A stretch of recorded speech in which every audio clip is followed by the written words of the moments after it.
Good morning, Fantasy Football fans, and welcome to Week 8 of the Brady Fantasy Football Podcast, where I take you inside the Legged League, one of millions of family fantasy football leagues, or home leagues, as people call them, that start and end every football season. Follows all the highs and lows of a simple group of guys and one girl who try to make their football season a little more interesting and competing for bragging rights and a trophy. You know, it's a good time. It's a good time. So welcome in. Thank you for joining us here in Week 8. Before we jump into the standings, which I have up, you can take a look at it now if you want, but we're going to go ahead and talk about some of the news that happened. Quick points just to keep in mind heading into this week. Kirk Cousins.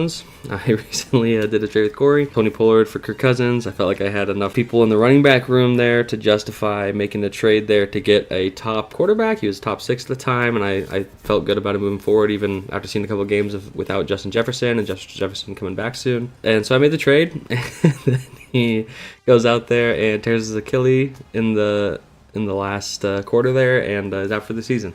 So unfortunate for me, mainly, but more so for Kirk Cousins.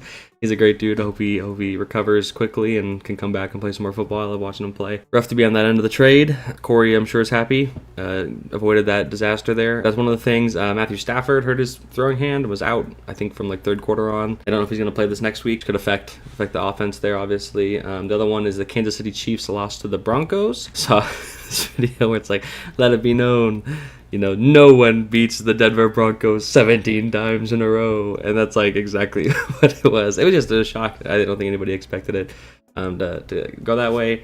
And then the other big thing was the Raiders change-up. Devontae Adams had that, visible frustration on the sideline there when he caught just enough passes, one pass for 11 yards to beat me, for Brian to beat me in fantasy football that week. And then they announced that they got rid of the GM, got rid of the coach, we got rid of the offensive coordinator, and we'll be changing things up for the second half of the season here. So we'll see how that goes for them. I think it makes sense. They have weapons. Garoppolo not going on his quarterback, I think, is a good move. So we'll see what happens. But that's kind of the biggest news this week before we jump in the standings. So jumping into it, Coog takes the number 1 spot, 6-2. Mahase loses to Liberty Bibbity, and Liberty Bibbity, put on quite the show. If we, We'll talk about it a little bit more, but he got the highest points on the week. Absolutely great performance.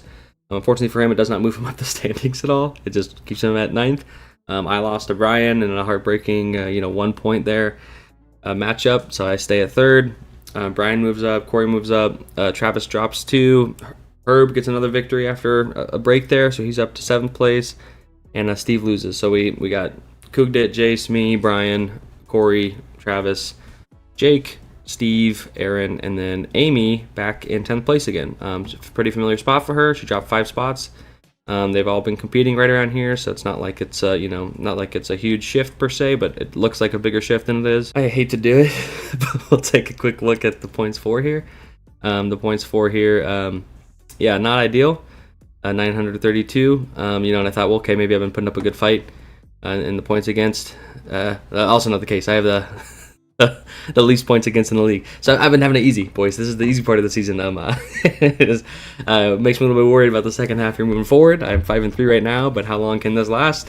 Oof, doesn't look like I can. So we'll see what happens. But Liberty Bibbity takes that number 1 spot back from Scott there. Scott stays at number 2. Amy at 997 takes the 3rd spot. Then we got Travis, Jake, Jace, Corey, Brian, myself, and then Steve.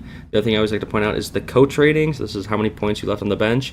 So though we take a look at the overall and the points for it, Jace is down here at, if we do the points for, he's down here at, 6th place basically for points for at 964. We look at that, but then we look at the coach rating for how many points have been left on the bench for the entire season. Jace has left 229 points on the bench. So that is quite the difference in terms of extra firepower he could have had. Which is kind of crazy compared especially to like Steve. So Steve, he's at 88, Liberty Bibbity's at 91. Look again at this, right, of points for. Liberty Bibbity's at number 1, and he's been really good managing it. So he's collected, almost the max amount of points that he could get. Whereas Steve down here, he's collecting the max amount of points he could get too. He's doing the best in terms of that decision making. What is that, 920 total? So that's not a great spot to be. I'm obviously not in a great spot to be either in terms of points for, but whereas Jace, he's in a pretty good spot. He's 6th place for points for, and if he can just figure out who to start each week, he's got the point potential, right? He just can't seem to get him in the starting lineup. Anyways, I was touching about that. I always think it's interesting. And with that, we'll head on to the matchups of the week for last week, for week 8. First off, absolutely devastating, heartbreaking loss here for me. I went up against Brian. I felt confident going in.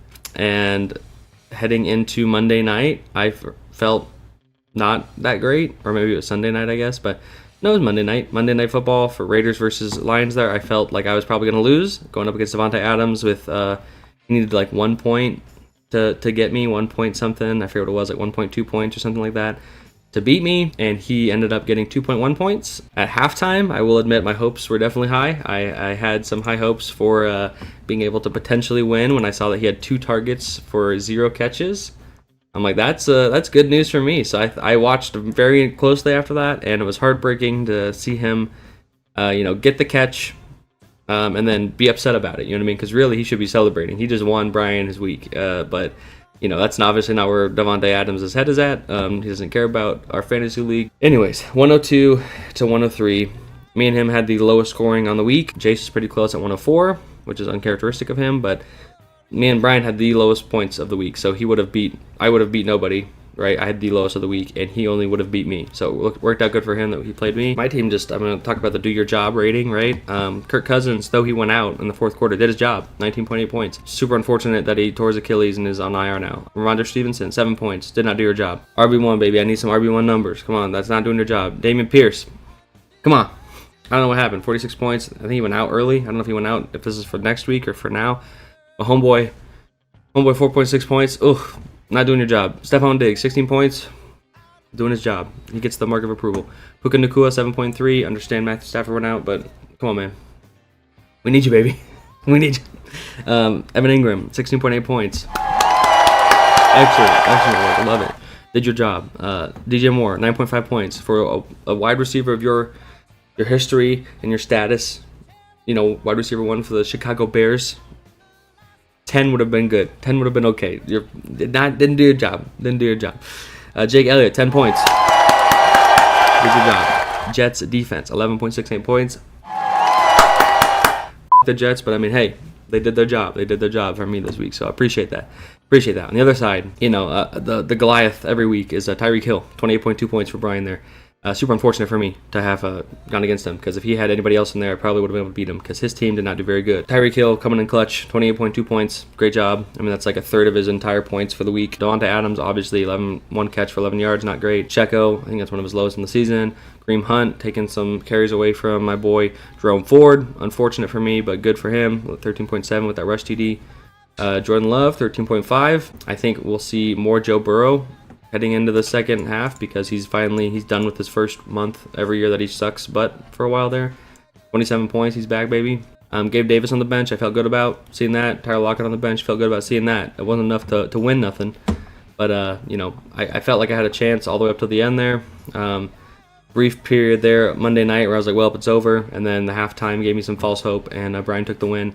So great job, Brian. Brian moves to 4-4. I moved to 5-3, and I'm sure I will face you again soon. It was a good matchup. Thank you, Brian, for defeating me, and really threw off the whole this next week. Really set me into a spiral. But good on you to get the dub.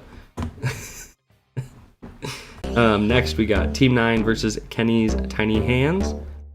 Corey coming on strong with 145 points, second highest on the week, and nothing to really be sad about here. I mean, Tony Bullard didn't do his job, which is I'm okay with. I traded him for Kirk Cousins, so I'm okay if he continues to suck the rest of the year. James Cook, 8.3. Jacoby Myers, rough one against the Detroit defense there. Jamar Chase coming in clutch, 27 points. Justin Herbert, 24 points. Jahmyr Gibbs, 30 points. Sam Laporta, 19 points. R. Patterson, the kicker, 16 points. I mean, the Lions really doing the bulk of the points here for Team 9. Didn't know he was such a big Detroit Lions fan, but good to see him. Do good for him there. I like the Lions, so happy to see that. Garrett Wilson on the bench, 18 points. Was probably the only thing that could have been done better here for Jacoby, but you don't know until it happens, baby. On the other side of the ball here, we had Kenny's Tiny Hands had a strong start, getting up to about 124 points there, 122 points there at the end of Sunday, and then Sunday night and Monday night, Corey just caught him. He caught him mainly with he had all these Detroit Lion guys playing Monday night there. But Thielen doing his job. Mattinson, not so much. McCaffrey, as always, 30 points. Beautiful. The real kind of sad thing here is the Patrick Mahomes flu game here. 2 interceptions and 1 fumble versus the Denver. I think this is the first week that Travis has him. So rough go for there. When we take a look here, I think this is his lowest on the year by quite a bit. Yep, by 9 points. And it's the first week that Travis starts him. So super unfortunate. He doesn't have another quarterback. Well, he had Pickett, which was even a worse one because he got injured. But, I mean, really, it is what it is. He could have made some moves here. Could have got Harrison. Kittle could have started in instead of Hawkinson. He could have closed the gap a little bit. I don't know if he had enough to beat him or not, but well played by Corey there. I'm sure he's happy with his week. And Corey moves to 4-4. Travis drops to 3-5. Next, we have Against All Odds versus Herb Enthusiasm. Jake comes out with a dub here. It was the, Herb has been trying to get a dub here for a little bit, and he finally got it. Keenan Allen doing his job. Barkley doing his job. Eckler doing his job. Goff, surprisingly, only 12 points in that win, but Addison, 21 points, a great pickup. Henry, 17 points. And McManus, Big McManus, getting 16 points there versus Pittsburgh. Huge help, obviously, in the win for a kicker to do that much. Left some points on the bench, but that's okay. On the other side, we got Amy here. Lamar Jackson, Kamara doing work. Gerald Everett, 0 points. Ouchie Boo Boo. Always hate to see the Ouchie Boo Boos there on the goose eggs on the starting lineup, especially. But I mean, it's not like she had another option. She had Ertz on IR here. Daniel Jones, 0 points. Absolutely crazy. Good thing he didn't start that. Wow. That's crazy that he got 0 points and like whatever the worst, the least passing yards in an NFL game or whatever that was. Absolutely crazy. Next we got Mahase versus Liberty Bibbity. Liberty Bibbity, I mean, absolutely amazing work, 183. He was really competing for the league record here. I think if he had made a couple more moves, some people on the bench, like starting Prescott, he could have got it. I mean, 14 more points here. Puts him at 197, and I think the record for this season. Sorry, I'm gonna have to now jump back to all that, but I'm gonna pull up the record for the year right here. Highest in the year, 192 is the highest on the year so far. And if he were to have started Dak at 30 points there, 197, he would have been the highest on the year. So crazy performance coming out of him. Let's jump into it a little bit. He had Trevor Lawrence, 16 points. Breece Hall. What a pickup, 23 points. Rashad White, 17, excellent start. A.J. Brown, 34, carrying those Eagles to a victory, man. He just looks better and better every week. CeeDee Lamb with the season high, 42 points. Absolutely crazy against those LA Rams. 158 receiving yards, 2 touchdowns, and some rushing in there. Kyle Pitts is probably the only bummer of the week, really, for him. He didn't have another tight end on the bench, nothing to compare it to, but he's just been struggling in the tight end position in general. 6.5 points is serviceable. He doesn't quite get the do your job stamp of approval, but he's making an effort. 6.5 points, baby. Ayuk, 16.9. Tucker, 7. Cowboys defense, 18 points, baby. I mean, he's got it rolling. He's rolling. He's doing great. Absolutely fantastic. I said that from the beginning. I really liked his draft. I thought he'd be a strong competitor. He joked about fading into obscurity, but we're entering the second half of the season here, and he starts it off with a bang. 183 points. Glad to see what he does moving forward. We will touch on Jace's team here. Tagovailoa, because he traded Patrick Mahomes. Jacobs, 15. Jonathan Taylor, 10. Evans, 12. The Amon St. Brown, which he acquired for Patrick Mahomes, 17 points, doing his job. Unfortunate news, Darren Waller's on IR after getting 1.4 points for him. So 1 catch for 4 yards. Unfortunate. Nico Collins, 7 points. Butker, 11. And the Eagles defense not doing great at 4. The big ouchie boo-boo of the week is the DeAndre Hopkins, 38 points in a great game against the Atlanta Falcons, left on the bench. Wouldn't have won him his week by any means, but would have gotten that gap a little bit closer because this one was a blowout of 80 points just about. I mean, that's just... It's insane, man. That's a hats off to you, Aaron. Figuratively, not literally, on that performance. Absolutely fantastic work, and excited to see how you continue this moving forward for the second half of the season here. Our final match of the week: Silver Spartans versus Kugit. We got 107 to 124. Steve put up a fight. You can see the back and forth here. And really, I mean, it's battle of the quarterbacks. We got Jalen Hurts, 28 points versus Washington, and Josh Allen, 30 points versus Tampa Bay. So, moving on down here, we got Joe Mixon, 20 points versus Mostert's 10. Aaron Jones, 7. Cooper Kupp, this is the big ouchie boo-boo, 6 points with Matthew Stafford out, only 21 receiving yards, 4 catches. Not great there. Godwin, 17.8, doing his job. Excellent work. Higbee, 9.5. For a tight end, I'll give it to him. Doing his job. He's competing up there with Kelsey, who after a big week got 11.8 still in his loss to Denver, which just goes to show how he is by far the best tight end you can have if he gets 11.8 points in a 9-24 loss. I mean, good God, man. What a great person to have on your team, really, to have that point differential there every single week. I mean, this one, it's a little bit smaller than normal, but good God. Excellent pickup. Then we have, I think, Josh Downs. I don't even know this guy's name. Who's this guy? Who's this guy again? Yeah, Josh Downs. Good God. I should put respect on his name. He's been doing it a couple weeks now. 15 points versus Metcalf, 11. Moody, 5. M. Gay getting 10. Packers, 10. Seahawks, 12. Baker Mayfield on the bench. Doesn't matter. He had Jalen Hurts. Both of them had 70 to 72 bench points, but I mean, looking at their teams, there's not like, it wouldn't have made a huge difference. Cook did one by about 15-point difference. So if you plugged in every way that they could have been better, Scott still comes out on top. So great job, Scott. Okay, so that'll do it for week 8. And now we're going to take a look at the week 9 matchups and how the Thursday night game affected it. First off, we got myself going up against Corey after that recent trade. I'm projected to get smacked. I have 102 projected points versus 123 to Corey's. I started Will Levis, regrettably. QB troubles, man. Kirk Cousins is out, so I tried to pick up Levis. He had a good week last week. Versus Pittsburgh, I thought he might be able to do it. No, he couldn't do it. 8.68 points. Ouchie boo-boo. When I picked up Joshua Dobbs to replace Kirk Cousins, but he doesn't start this week, so I threw in Levis, and I regret it. 8.68 points. Terrible. Terrible, depressing. But I believe in my team. Other boys will do their job. I got Bijan Robinson coming in hot because I traded away DJ Moore for Bijan Robinson to Amy. So hopefully that strengthens that running back core that I lost when I traded Pollard to Corey there. Fingers crossed there. That helps me out here. Projections don't look good for me, but we know what we say. Well, you know what we say here. You know what we say. We don't care about the projections when they're against me. You know what I mean? It's fake news till I lose, so it doesn't matter. Next, we'll take a look at Kenny's Tiny Hands versus Jake. Both of them had people playing Thursday night. Najee Harris getting 15, Derrick Henry getting 19, so great start. Boswell also kicking 8 points there for Travis for 23 to a start. The projections put Jake just barely pulling ahead there, so we'll see what happens. Best luck to both of you. This is the second half of the season. Playoffs, I think, start week 16 and 17 is our playoff. So this is the second half of the season, and then we'll also touch on the bye weeks. We got Christian McCaffrey, George Kittle on the 49ers defense on bye for Travis, and then on Jake's side, we got Jared Goff and Javonte Williams on bye. Kyler Murray still on the PUP list, so he's inactive, able to be on the reserve there for Travis, and Devon Achane is still on the IR here. I think their bye week's coming up after this KC game, though, so we hope to see him back after that. So that'll give both these guys got some firepower coming their way. Especially, I mean, he's already got Mahomes, though, so we'll see how that goes. Maybe he's looking to trade him. Ooh, maybe I got another trade target. But anyways, Liberty Bibbity versus Against All Odds. Liberty Bibbity, number 1 points last week. Looks like he's going to break the mold here. Normally, the person who scores the highest the week prior ends up scoring the least the week after. But I scored the least last week, and he scored the highest last week. It's been miscombobulated a little bit, so we'll see how the second half of the season goes. Maybe it's a time for a change of that story. Aaron's off to a good start with 22 points coming from Deontay Johnson. He picked him up like an hour before game time, plugged him in, and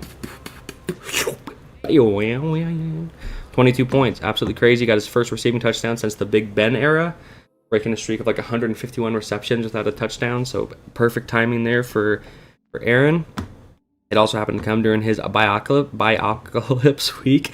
Ridley, Montgomery, Ayuk, and Lawrence all on bye, so he's rolling a little thin on the depth, but he picked up Deontay Johnson and got 22 points. Oh, I didn't see that. It's because she's predicted so low because she doesn't have anyone in her flex right now. So she will plug someone in there, I'm sure. Etienne's on bye, Kirk's on bye, Jefferson's still on IR.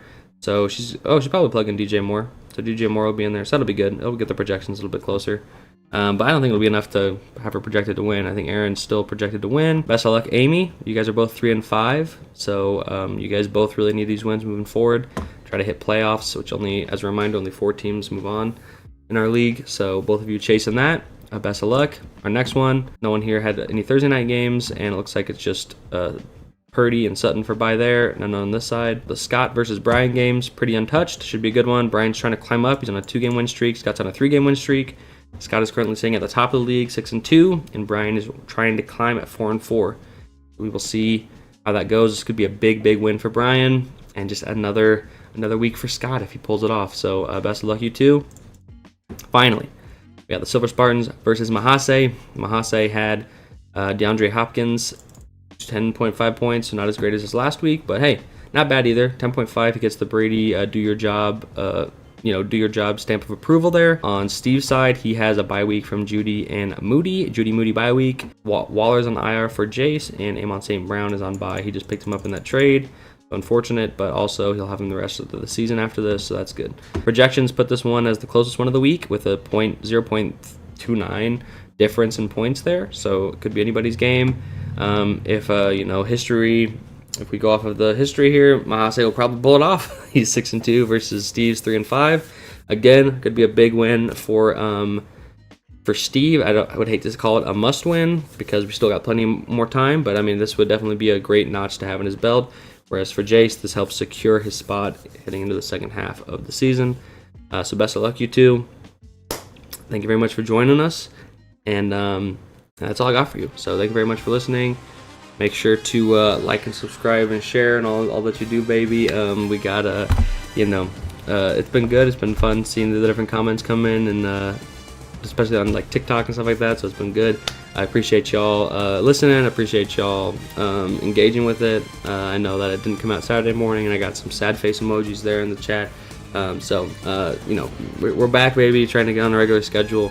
Trying to hit those Sunday mornings as best I can when I can, and so or those Saturday mornings, I should say, best I can. That's all I got for you. Thank you very much for tuning in. Remember, when you're listening to the Brady Fantasy Football Podcast, you're family. Have a good one.